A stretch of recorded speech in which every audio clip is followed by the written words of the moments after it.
But I think we're live. Good. Welcome, everybody. I'm Anthea Cutler, your mindset coach to women in business, for women in business. And you found us on Conversations with Ladies Who Launch. Today, I have the marvelous Suzs Chadwick here. Welcome, Suzs. Hey there. So nice to be here. Hello, everybody. Yeah, welcome, welcome, welcome. I was just telling Suzs that I started this video series to inspire women in business to do business the imperfect way, both when they start, in the middle, and the end. It's always the imperfect journey. And so I have the privilege of interviewing really cool women in business and getting the behind the scenes, real conversations with women such as yourself, Suzs. And it just makes me so happy. It lights up my week every single time. So thank you so much for joining me. Yeah, my pleasure. My pleasure. I can talk about this stuff all day. I So, know. we're in the right place. Totally. So if you're here live, feel free to pop any comments or questions in the chat box for Suzs. I'm sure that she would be more than happy to share. And if you're coming back and watching later, #replay, any questions, comments, we will both be happy to come back and chat. But for now, Suzs is an incredible, I didn't even get her formal intro, but I know you as an incredible business strategist, brand expert, and I first saw you present at the Heart-Centered Business Conference virtual, and I just absolutely loved your stuff. So welcome. Thank you. Yeah, I am a business coach, but I've come from a brand strategy background. So I used to run a brand consulting business and did that for a lot of really big companies, and then kind of came into the world of entrepreneurship. And so that's kind of where I love to be. And I feel like it's one of the most important things that you can have in your business is a brand that stands out and attracts the people that you really want to work with. Yeah, and I particularly love your brand because I can picture it. It is so recognizable, and I can picture it whenever I think about you or talk about you or tell someone about you. I totally have your brand in my mind. Lucky. I know, lucky, right? You wouldn't be very good. But I do want to say that when I started my business and we didn't have Canva and we didn't have, creative marketplace with all the templates and everything that was beautiful, my visual branding was really rubbish. And it was a very DIY. And, talking about imperfect, I started very imperfectly. I wasn't really sure exactly what the business was going to be. I knew what I was good at. But, I just started. I built my own website, which, can I just tell you, after having my business for 6 years, I only just updated that and had that professionally designed this year in June. So, I think that when we talk about imperfect action, I don't actually think there is any perfect action that can be taken. Everything we do, we're just testing and trying and going into the next version of ourselves and iterations. So, if anybody's waiting for things to be perfect, just know that you'll be waiting forever because it never is perfect. And we're always making mistakes. And, I just think unless you're making mistakes, you're not moving forward as well. Totally. I love it so much. And it's just like allowing the evolution to take place. It's so good. Yeah. Anyway, rewinding a little bit. So my number one question is, what is my number one question? I would love for you to introduce yourself the way that you would love to hear your clients talking about you if you walked into a room. Yeah, for sure. So I'm a bold business branding and speaker coach, and I support women to become really confident with how they show up, how they earn money, and how they build a business that fits in with their life and what they want to be, do, and have. So good. And so can you paint a picture for us of what your business and launching first looked like when you started versus now? Yeah. So when I started my business in events. So when I first started, I thought I wanted to become, I knew I wanted to do coaching because I had come from a leadership background and mentored a lot of women and and had started working with kind of friends on how they were building their businesses. So they were like marketing, managers and all the rest of it, lawyers and that, who were like, are having kids now and don't want to go back to corporate. How do I build this business? So I started there and I really enjoyed it. So I knew I wanted to do that. And so when I came into my business, and launching is a really interesting term as well, because you can launch lots of different things. So you can launch online courses, you can launch memberships, you can launch events, like those sorts of things. So my very first thing was that my first event out the gate was a 200 plus person conference at an event space in Melbourne called Circa. It's called The Prince. And I had no idea what I was doing.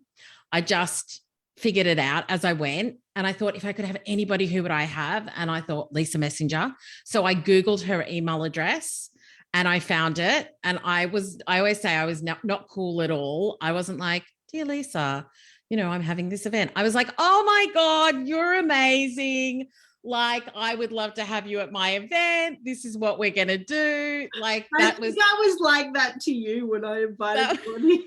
That was me. I was just like, overexcited. Anyway, so to cut a long story short, all of that happened. But once again, just decided to figure it out as I went, and really relied on community and my network and connecting. And so that was kind of, if we're talking about launching, I would say that was sort of the first physical event type thing. And what that really did for me as well is that I knew I wanted Lisa, not just because I loved her, but from a collaboration and brand alignment perspective, I knew that her audience were the women I wanted to connect with. So by having her as my keynote speaker, that's who I attracted. So I had like 250 plus women in a room who I was like, these are the women that I want to be working with. These are the women I want to connect with. And I did that in year 2 as well with Emma Isaac. So she was the keynote for event number 2, like the conference number 2. So that's really kind of how I started. And then I launched a membership. Mm-hmm. And that was great. I was doing workshops, events, memberships, coaching. And then after I want to say a couple of years, like a year or 2, maybe 2 years, I decided I didn't love that. And so I had created Brand Builders Academy, the first iteration of Brand Builders Academy, which is my signature program. And so I just kind of reached out to my network. I knew what I wanted it to be. I had created my own model around how to build a profitable business and a strong brand. And I had 6 people that joined, and I think it was $600 at the time. And once again, I was just like, right, this is what I want to do. This is how I'm going to do it. And we went from there. And I tell my clients now, the first iteration of that was 6 people. I then said that I was going to launch maybe the 3rd time, and then I didn't launch. Yeah. And then because maybe it just got all a bit too much at the time and I had a million things going on. And then I made the decision to cull most of my business and just stick with the speaking, the coaching and BBA. And I got rid of everything else. And my business just took off from there when I really simplified it as well. So that was kind of the first, that was like a membership launch, a course launch, and an event launch. So all of them were imperfect. All of them, I was just like, let's see what happens. Let's give it a go. And, I'm a smart person. I can figure it out. I've got smart people around me. I can ask questions and we'll work it out. And, when I look back on that, it was a big risk. It cost me a lot of money. We broke even, but it was like I've learned a lot since then. And for your course and your membership, did you build before you launched, or did you launch and build on the run? So for BBA, I built the first 3 modules and I sold it.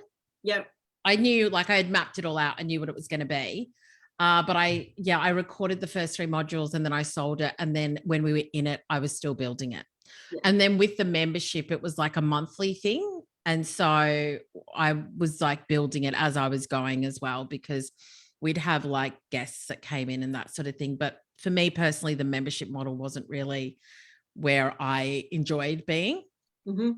But yeah, but I mean, it was really hard to let it go. Like I remember telling all of my members that I wasn't going to be doing it anymore. And I was like really teary and stuff. And so it wasn't that I didn't love my community that I was working with. It's just that I just wanted to go deep on the stuff that I taught and not have like more content all the time. That just wasn't for me. So Yeah. I think it's also, you've got to try different things. Like sometimes you'll do something and you'll think, this is going to be it. And then you try it and you're like, not so much. And that's okay too. And I think that, you know, going back to the theme of, you know, imperfect action, is that you'll only know what you're going to love and what's going to work for you when you do it. Once you're doing it. Absolutely. Yeah. Absolutely. And that has definitely been the case for me. My membership, I decided to build as I went, just because I knew what I was like. And it just gave me the best opportunity to respond to what people needed. And I'm so glad that for me, I did it that way, because now I know what I want it to look like based on what everyone needed, you know, moving forward. But there's so many different ways to do it, right? Like, yeah. And you know something, I also just think that there could be new ways to do it too. Like it doesn't have to look like what everybody else is doing, and you can tweak and change it. And yeah, which I think is exciting as well. Yeah, cool. And so what does your business, I mean, you kind of alluded to this, but what does your business and launching look like for you now? Yeah, we're a lot more planned.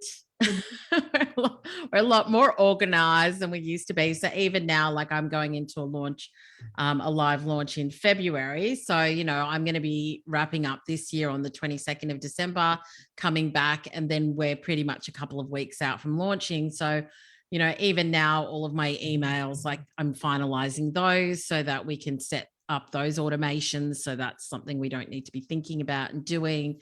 You know, just getting all of our socials ready to go and scheduled. So for me, launching now, it doesn't feel so hard. Like it's not, you know, we've got a lot of our assets, and yeah. And I think that, you know, as you go and once you kind of really find your groove with it as well, then, and you build those assets, then you can always just come back, revisit, update, tweak, rather than building from scratch as well. And so, yeah, so that's been really good. And so, yeah, so we're kind of, you know, I've got my calendar for 2022 already up on my wall, and we've mapped out, you know, school holidays, launches, retreats, all the rest of it, so that I can see at a glance, like when things are coming up. And so we always work to a 30, 60 and 90-day runway. Oh, cool. 30, 60, 90. Love it. Love it. Yeah. And so along those lines, it's probably going to be building on this, but I love to model out for people, because it's like a classic NLP kind of theme, is that we model out what works for people. And so when you think about ease in your business, like what are your go-tos that you both teach your clients and do yourself? Like, you know, that if you do these things, either strategy or mindset, doesn't matter what it is, like, what are the things that you go to when you're like, okay, this is how I'm going to make it easy for myself? Yeah, I mean, I think that there's probably 3 or 4 things. So I would say planning. So literally just did a post on Instagram about it today. I'm a big planner. You know, I was saying to my Amplify Accelerator clients last week, you can either plan for stress or plan for success.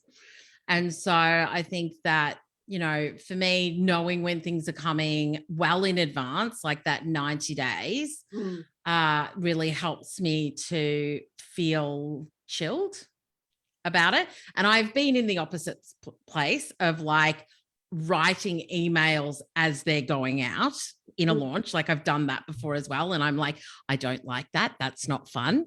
And also you get a lot of mindset stuff that comes up when you're in that. Whereas if you can plan it and then write it. So for example, I'm talking about my launch emails, write them all and then give it to my online business manager to schedule, then that's just tick and I'm done. Like I know that that's good to go.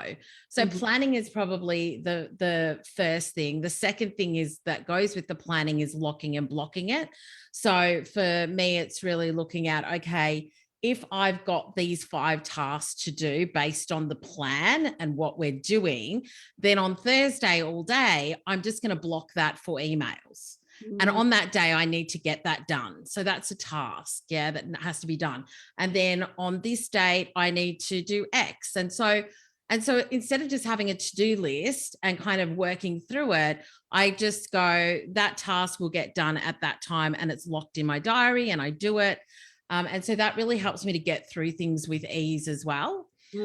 Obviously, team and outsourcing is a big one too. So that, I've got, my brain just doesn't really, like, I can do it, but I don't love all the tech integrations and setups and all of that. So I've got a fantastic woman in the US who does all of my integrations across all of my platforms. Even when she sends me stuff, I'm like, it makes my brain hurt when she sends me all of the information. But I trust her and she's fantastic and she gets all that done. So I think just having some, it doesn't have to be a big team. Like, I've got an online business manager, I've got a graphic designer, I've got somebody that does some of my tech stuff as far as like my immediate support goes.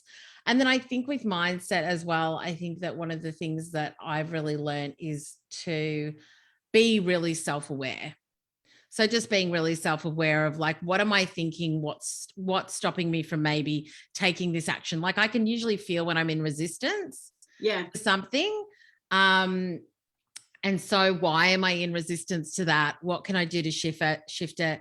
Can I, I always feel that taking action will get me out of any funks as well. Even if I do it slowly, like, it doesn't have to be like a big bang kind of thing, but really focusing on that. And then also just focusing on deliberate thought creation as well. So this launch is going to be easy. This launch is going to be stress-free. I've got everything that I need to make this joyful and happy and exciting. And I know that I'm going to attract the right people to me for this next round of BBA. And so just having those thoughts and having them on a regular basis and being in a receiving mode rather than a hustle mode is something that I've really worked on over time as well, where I'm just like, I will do everything that I can to show up and talk about what it is that I do so that the right people will find me. But I also have to trust the process that I've created and just enjoy the ride when I'm in it as well, and not be stressed, but just kind of open to what comes. Yeah, absolutely. Absolutely. And I often talk to my ladies, like, seeing it through the easy and fun lens means that you'll be making decisions that are aligned to that, creating a plan that's aligned to that. Whereas if you just like do all the planning, just focused on the goal, but you don't kind of consider that those intentional thoughts around it or the way you want it to feel, you're probably not have going to planned all of that through that easy and fun lens or whatever you want that lens to be. Whereas even just that tiny little shift will mean that you're making it easy and fun for yourself because you're always looking at it through that lens. Yeah. And I also think a really big one, and this is something that I work with a lot of my clients on as well, is the belief that what I have is incredible. Like, what I have is incredible. It delivers on its brand promise. My clients love it and thrive in it and enjoy it. And so for me to sell this and for me to put it out into the world, I am serving my audience by giving them the opportunity to be part of this. And I think that a lot of times, especially when you're starting out, it's kind of like, oh, is it enough? Like, I don't know if it's good enough. I don't know if I'm good enough. I don't know, like, if it's going to work, all of that. And so I think that especially once you've kind of maybe launched a couple of times as well, and you've got testimonials and stuff like that, but even just knowing, like, even before you launch, if you've worked with clients before and you've got great testimonials, just back yourself. Just trust yourself and know that, something you've put all of the goodness. Like, I talk about bringing your best work to life. Like, in BBA, in Amplify, it is me stretching my own brain and bringing my best work to life. Like, this is the best I've got. Like, I'm not holding anything back when I'm working with my clients in this. Yeah. You know, like everything that I'm learning, I'm teaching you. Everything that I'm building, I'm like giving to you. And so I think that when you know and you come from a place of, this is literally like the best that I can create and give you, then I think that you also show up in a really different way as well, because you're coming from a place of confidence and belief and excitement and knowing that what you've got is really good. So good. So good. How do you or have you personally over the years reminded yourself of that belief? Is it through the physical testimonials that you've I think it's kind of a mix of things. Like, the testimonials for me, you know, are just like, they are fuel for me as well. You know, like, just clients are saying, like, I've never felt so confident to go after the things I really want. It's been our biggest month. Like, we've been in business for 4 years, like stuff like that, where it's just like, it works. Like, I know it works. So I think you've got to kind of back yourself with that. But also, I do think that, you know, I know that I invest, and I've got a spreadsheet that when I started my business back in like 2015, every year I tally how much I've spent on my own personal development. And I've just reinvested in the mastermind that I'm in at the moment. And so I added to that. And, you know, like, over the last, I don't know, maybe 5 years, like, I've invested about $70,000 in myself, which is like, you know, some of it's been butt clenching, where it's like, oh, like, this is like, I've really got to back myself that this investment that I'm making, I'm going to make the most of it. Like, I am going to get a return on investment. I am going to have the big leap that I'm looking to have. Like, this is going to really take me to where I want to go. And so I think that it's, you know, I think that it's the testimonials. I think it's the constant self-development and self-awareness, and knowing that, you know, I am always improving myself, that I am always staying ahead of the curve when it comes to what I teach my clients, that I'm working with people as well who are not cookie cutter, and who they really challenge my thinking, and they really do things differently. And so, you know, that is a place I want to be as well. Like, I want to be around people who are not following the crowd, and who are not doing what everybody else is doing, but who are just kind of walking to the beat of their own drum. And I'm just like, when I can be in an environment like that, I know that I will bring my best work to life. Yeah. Yeah. Even just surrounding yourself with that, walking to the own beat of your drum energy inspires you to do the same, right? Yeah, absolutely. So I think that for me, is really important. And it was interesting. I'm going to do a podcast on it. I was having a conversation with a coaching client the other day. We were in a coaching call, and we had this conversation about, she was saying, you know, sometimes I ask people if they'll be on the podcast or if they'll do things, and I'm always like, oh, like, I don't know if they're going to say yes. Like, and I'm just like, you are amazing and you are equal to them. We have this thing at the moment where it's like, if you make more money than me, if you have a bigger business than me, then somehow you're better than me. And I just don't believe that. I believe that we're all equal and that we all have something to contribute. And if you come to me and you're like, you know something, I've got this idea, and if I think that it's aligned to what I want to do, and that it could be fun, and that it's something that's worthwhile, then I'll do it. It's not about whether I think that you're worthy of, like, it's a really interesting thing. Yeah. So I kind of feel quite passionately about that. And one of the reasons why I wanted to talk about that is because we have to believe that we are equal to anybody that we look up to. And so just because somebody's got $1 million business, just because somebody had a big launch, just because somebody's business looks shiny and amazing on Instagram, doesn't mean that you're not equal to them. And so I think that when we're in launch mode, when we're building our business, I think a lot of times women have got this thing of, I'm not there yet, I am less than. And I just want you to know, and this is something that I have to say, like,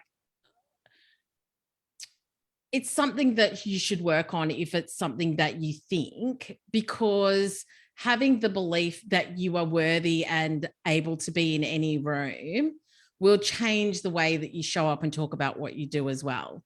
It's not that you're like, oh, here's my thing. Oh, like maybe buy it if you like me. Like, no, it's like show up as the queen that you are. You are equal to everybody else. What you have is of value if you're bringing your best work to life and developing yourself. And I just think that that's where we need to come from. Yes, I love it. I love it so much. Yeah. So much.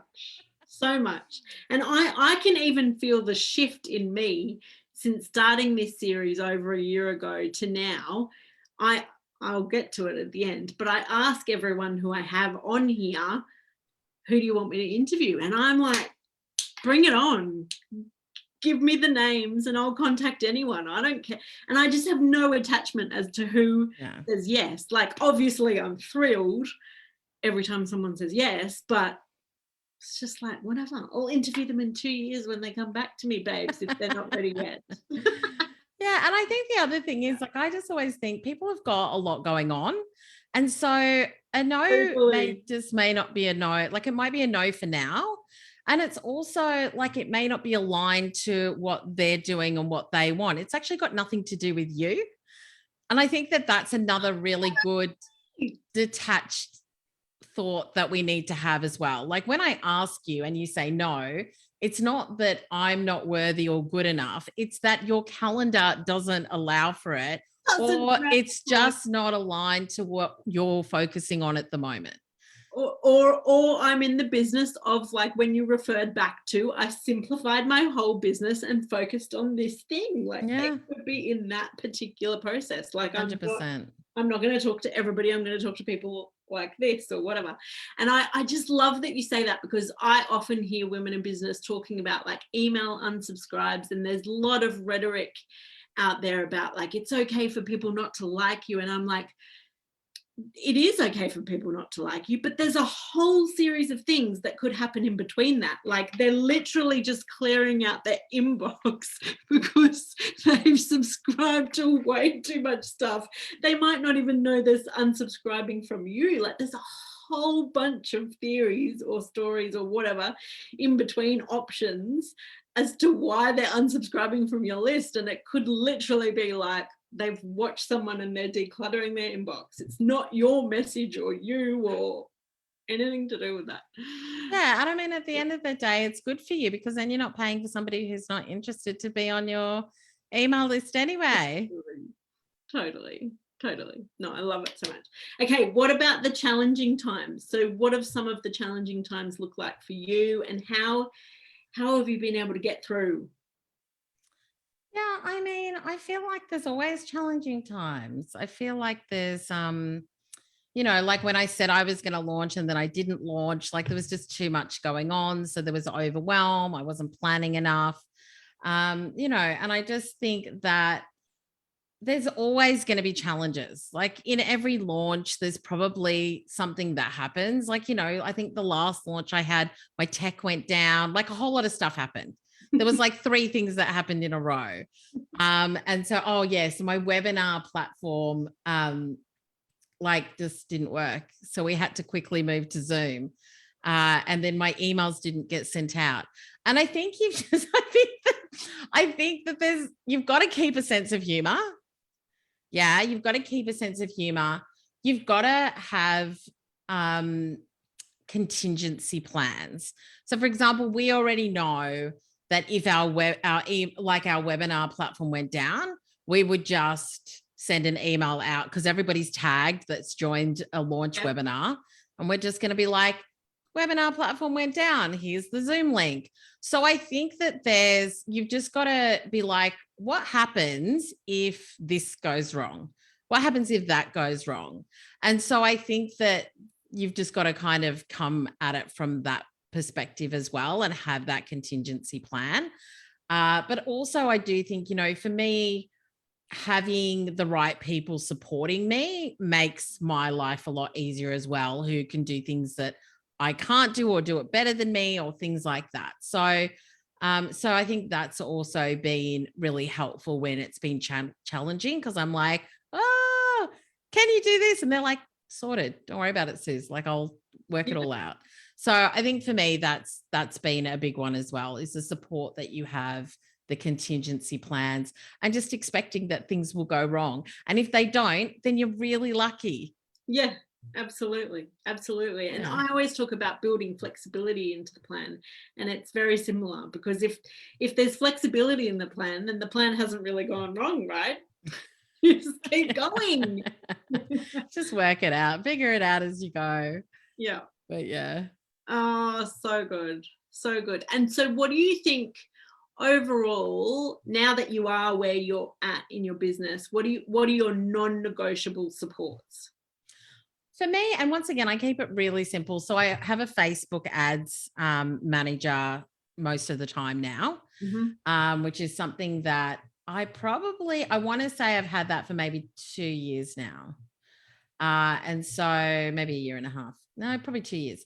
And so that's something that is a non-negotiable for me, because I just don't have the energy to deal with that. They know what they're doing a lot better than I do. And they're just an online business manager to do a lot of the admin stuff that needs to be done, and a tech person. So I just keep it really simple. Like, that's the main thing for me. And my online business manager does community management as well. And so, we just really look at how we're creating an amazing brand experience for clients that are coming in and making them feel excited and welcome and all the rest of it. So for me, those are some of the key things, and just making sure that we've got everything ready to go well before it's needed. So good. Yeah. So good. And is there anyone that you can think of who you would love for me to interview to get the behind the scenes on their business and their launches? Yeah, you could probably have. So my old launch manager, who is Louise Griffith from Left Brain Marketing, she has managed many, many launches for many, many people. She's got her own program as well, where she teaches launch managers how to launch. So I think she would probably be a pretty good fit for this conversation. Yeah, cool. Awesome. Thank you. And is there anything specific that you would want to ask her? No, I talk to Louise all the time. Yeah. You already know. Yeah. I ask her things that I want to know. But yeah, I mean, for me, it's just, I feel like, the launching scene has changed. I think that there's a lot of different strategies that people are using. And so I'm always really interested. I'm just interested in what's new, what's different, what are people doing, what's working, what's not, I think we've got to be really, I'm very much focused on organic at the moment, because I'm really conscious that Facebook ads and that, it's great to have, but I don't expect that it's always going to be around. And I think you've always got to be planning for the future as well, and just making sure that you're keeping up with what's happening in the market, and just, making sure that you're building on what you own as well, rather than rented land. So for me, that's something that, I'm always interested in having conversations about. Yeah, cool. Amazing. Thank you so much for sharing the behind the scenes on your business. It's been absolutely amazing, and I definitely feel inspired. So you've done your job. Thank you so much. My pleasure. But before we go, for anyone who hasn't watched you or hasn't checked you out for a while, can you give us your socials, any freebies, anything that you're promoting at the moment? Yeah, for sure. So you can find me at Suzs Chadwick on all socials, which is just SUZCHADWICK. But I hang out on Instagram the most, I have to say. And then if you head to SuzzChadwick.com/freebies, then you can check out all the freebies that I've got available, and see which one you would like to get your hands on right now. Amazing. And are you promoting any of your paid stuff at the moment? Yeah, so Brand Builders Academy, you can join that at any time and get in and go through the content. But we've got our live round, which is 8 weeks of live coaching starting on the 14th of February. So cart for that will open on the 31st of Jan and close on the 8th of Feb. And then we start on the 14th. Cool. So good. So good. Yeah. And you can just go to suschadwick.com/BBA for Brand Builders Academy, BBA, to check out all those details. Cool. I will come back and post some links for you. Yeah, all good. And for anyone who's been watching, in the comments and also in the description of this particular live, just so that you can check Suzs out. I absolutely love your work, Suzs. Thank you so much for chatting with us. Pleasure. Bye. Thanks.